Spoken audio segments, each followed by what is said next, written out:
Last week, I brought up the subject of whether it's better to be a woman or a man in surfing. And I most definitely made it sound like being a woman in the lineup sucks and can potentially get you murdered. Part 2 will be more cheerful, I promise. Welcome to the Wipeout Weekly, the daily podcast for beginners, wannabe surfers, and seasoned wipeout enthusiasts.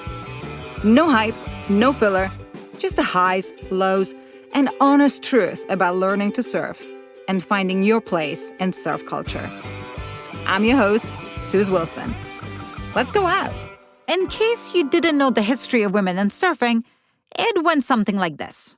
Women surfed and competed in ancient Hawaii, then surfing almost got killed by religion, and no one surfed.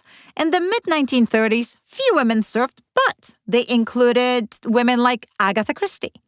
Then Gidget happened in the mid-1950s, which got a lot more women into surfing.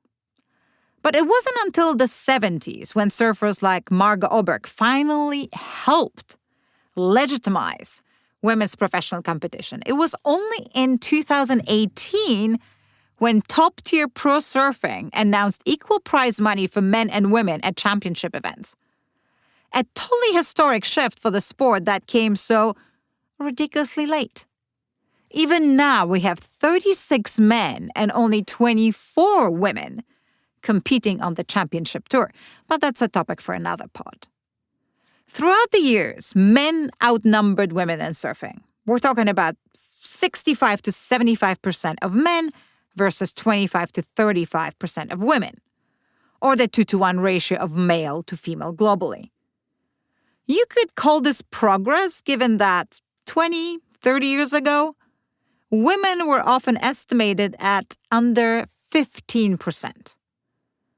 That is, of course, if you posit that it's better to participate in a sport that is dominated by your own sex rather than being in the minority.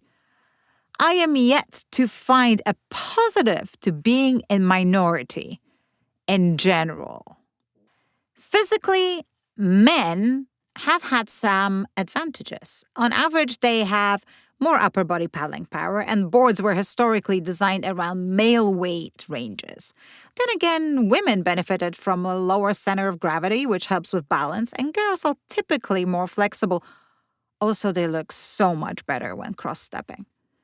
The lineup, depending on the surf spot, can be challenging for both sexes. Men, like in broader society, often win out by being more aggressive and assertive. At the same time, women often contribute strongly on the community side, making many lineups more chill and welcoming. And this extends beyond the lineup. How many male-only surf retreats or local meetups are you aware of? Men are missing out too. The truest answer to our question, I'm sorry it's a bit of a cop-out, is that surfing is not better for one or the other. It's different for each person and depends on several factors: where you surf, with whom you surf, how skilled you are, how confident you are, and whether you surf professionally. I'd still bet that if you ask many women whether it's better to be a dude or a dudette in surfing, they'll say, a dude. Just like, you guessed it, in society. And that's all for today. Check out the Wipeout Weekly for our free newsletter, more stories and ways to connect with us. Thanks for listening. See you tomorrow for more of the Wipeout Weekly.